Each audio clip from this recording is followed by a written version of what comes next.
योगी जो बोलते हैं वो करते हैं। आज आप देख रहे होंगे बड़े बड़े माफिया जो कभी जिनकी तूती बोलती थी आज कैसे घिघियाते हुए दिखाई दे रहे हैं। योगी जो नहीं बोलते वो डेफिनेटली करते हैं। यूपी में डकैत मंगेश यादव के एनकाउंटर के बाद से अखिलेश यादव जात पात की रट लगाए हुए थे।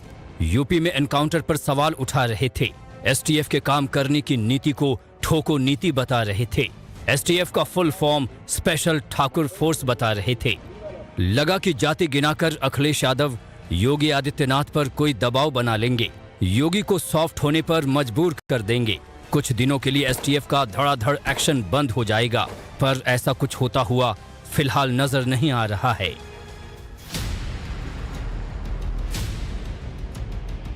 उसी सुल्तानपुर डकैती कांड में जिसमें मंगेश यादव का एनकाउंटर हुआ था, शुक्रवार को एक और आरोपी अजय यादव का भी एसटीएफ ने एनकाउंटर किया। उसे गिरफ्तार कर लिया। 1 लाख का इनामी बदमाश अजय यादव यूपी एसटीएफ से बचता बचाता फिर रहा था। पुलिस ने जब उसे पकड़ने की कोशिश की तो उसने पुलिस पर फायरिंग की। जवाबी फायरिंग में अजय यादव के पैर में गोली लगी, जिसके बाद वो पुलिस के हत्थे चढ़ गया। इस घेराबंदी में पुलिस ने अपराधी ने पुलिस के ऊपर फायरिंग की मारने के उद्देश्य। जवाबी कार्रवाई में उसको गोली लगी। अभियुक्त का नाम अजय यादव उर्फ डीएम है। ये वही अपराधी है जिसके ऊपर 1 लाख का इनाम घोषित है। और ये जो टिकरी बाजार में लूटपाट की घटना हुई थी उसमें वांछित चल रहा था। 28 अगस्त को सुल्तानपुर के ज्वेलरी शॉप लूट कांड में अब तक 13 बदमाशों में 9 को गिरफ्तार कर लिया गया है। एक आरोपी मंगेश यादव को पुलिस ने मुठभेड़ में मार गिराया है। इससे साफ पता चलता है कि योगी प्रेशर में नहीं आते। योगी जब यूपी के व्यापारियों की सुरक्षा की जिम्मेदारी लेते हैं तो उनके खिलाफ अपराध करने वाले एक एक को चुन चुन कर अंजाम तक पहुंचाते हैं। सुल्तानपुर कांड में डकैती में शामिल बदमाशों में अंकित भी है, अनुज प्रताप सिंह भी है, फुरकान भी है, मंगेश यादव और अजय यादव भी हैं।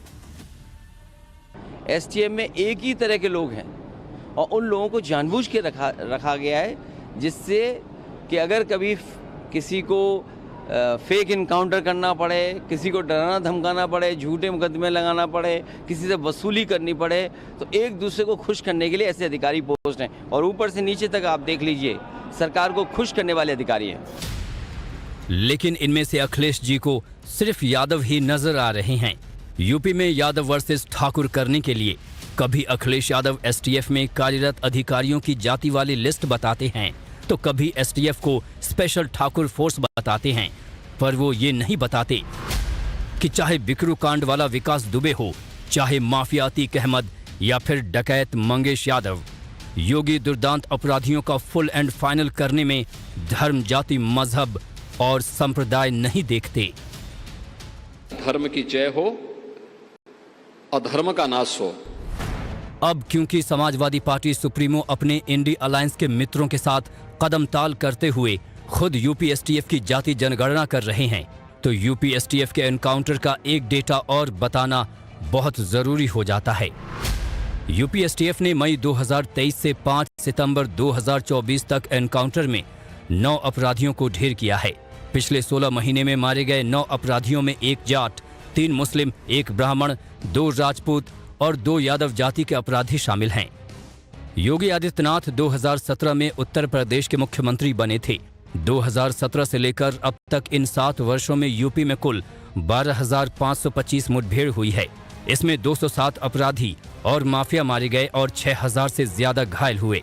इन मारे गए अपराधियों में 66 मुस्लिम, 18 ब्राह्मण, 16 ठाकुर, 15 जाट और गुर्जर, 14 यादव, 13 दलित, 3 एसटी, 2 सिख, 7 ओबीसी और 34 अन्य शामिल हैं।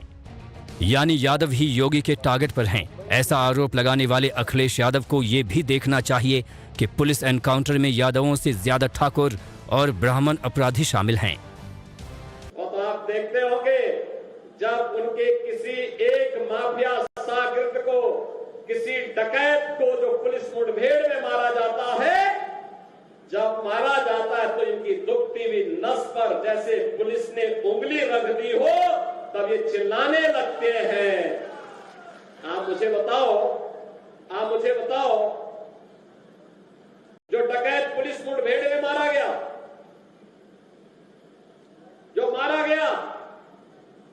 अगर वह डकैत जैसे हथियारों का प्रदर्शन करते हुए डकैती डाल रहा है, वहां ग्राहक भी बैठे हैं, ग्राहकों को खड़ा करके एक तरफ करके अगर गोली मार देता तो क्या उनकी जान को ये समाजवादी पार्टी वापस कर पाती क्या? एक तरफ अखिलेश की बोली और दूसरी तरफ गुंडों और शोहदों के लिए योगी आदित्यनाथ की गोली। अखिलेश की पॉलिटिक्स ने 24 के चुनावी नतीजों के बाद जबरदस्त गियर चेंज किया है। आरोपी यादव अगर सरनेम वाला होता है तो अखिलेश यादव फौरन एक्टिव हो जाते हैं। अगर किसी के नाम में खान या मियां या मोहम्मद जुड़ा होता है तो वहां भी सवाल उठाने लगते हैं। अखिलेश इसे वोट के लिए भले ही जरूरी मानते हैं, लेकिन योगी की पुलिस और पीड़ित के लिए ये मायने नहीं रखता। बार बार लगातार ऐसी तस्वीरें आती हैं जब अखिलेश यादव जाति के नाम पर नैरेटिव सेट करते दिखते हैं। मंगेश यादव के एनकाउंटर के बाद वो मंगेश के परिवार से मिले और मंगेश के बहाने अपनी पीडीए की राजनीति को गोलबंद करने की कोशिश की।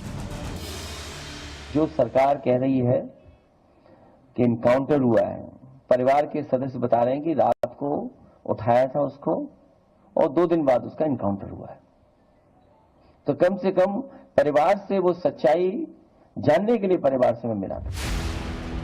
लखनऊ के गोमती नगर में लड़की से बैड टच की कोशिश हुई तो योगी आदित्यनाथ ने विधानसभा में आरोपियों के नाम गिनाए थे। प्रदेश के अंदर खिलवाड़ करने की किसी को जरूरत नहीं होगी और कल की जो गोमती नगर की घटना है, उस घटना में भी हम लोगों ने जवाबदेही तय की है। उसके अपराधियों की सूची भी मेरे पास आई है। ये अपराधी हैं। पहला अपराधी है पवन यादव, दूसरा अपराधी है मोहम्मद अरबाज। ये सद्भावना वाले लोग हैं, यानी सद्भावना। अब इनके लिए सद्भावना ट्रेन चलाएंगे, इनके लिए बुलेट ट्रेन चलेगी, चिंता मत करो। और बस बुलेट ट्रेन की तैयारी की जा रही है। मगर अखिलेश यादव छेड़छाड़ कांड में पवन यादव का नाम सुनकर नैरेटिव सेट करने लगे। पवन यादव से मुलाकात कर अखिलेश ने उसे क्लीन चिट भी दे दी। योगी को ये बात अच्छी तरह मालूम है कि ऐसा करके उनके खिलाफ माहौल बनाने की कोशिश की जाएगी, लेकिन ऐसे हर एक्सपेरिमेंट को एक्सपोज करने के मिशन पर योगी भी जुटे हैं। योगी की पुलिस सरनेम पूछकर गोली नहीं मारती, बाकायदा केस की स्टडी करती है। आरोपी की हिस्ट्री खंगाली जाती है, अपराध कितना बड़ा है ये भी देखा जाता है। लास्ट ऑप्शन दिया जाता है सरेंडर करने का। इसके बाद भी अगर कोई नहीं मानता तो हिसाब ऑन द स्पॉट होता है। यूपी में योगी वर्सेस अखिलेश का चैप्टर ऑन है। लड़ाई पर्सनल है। वार पलटवार के लिए मठ मठाधीश, जाति, एसटीएफ, भेड़िया माफिया और ना जाने किन किन बातों का इस्तेमाल किया जा रहा है। योगी यूपी में भयमुक्त माहौल की बात करते हैं तो अखिलेश योगी और अपनी तस्वीर में तुलना करते हैं और पूछ लेते हैं कि बताओ माफिया कौन लग रहा है। विकास भी चल रहा है, लोक कल्याण भी है, सुरक्षा का बेहतर माहौल भी है, तो स्वाभाविक रूप से समाजवादी पार्टी को और कांग्रेस को परेशानी होगी ही, बहुजन समाज पार्टी को परेशानी होगी ही। क्योंकि जब इन्हें मौका मिला था इन्होंने विकास नहीं कराया था, तब ये केवल समाज को बांट रहे थे, तब ये जाति के नाम पर आपस में लड़ाने का काम कर रहे थे, तुष्टीकरण की हदों को पार कर रहे थे। देखिए, मेरी भी तस्वीर देख लो आप और उनकी भी तस्वीर देख लो, माफिया कौन लगे बता दो। और नहीं मानते सवाल उनसे पूछ के देख लो। सामने 27 का यूपी चुनाव है, इसलिए सारा तनाव है। जिस तरह अखिलेश जाति वाली राजनीति के चैप्टर ओपन कर रहे हैं, वो इशारा करता है कि यूपी की सत्ता में आने का जरिया बना रहे हैं। मगर योगी भी बैक टू बैक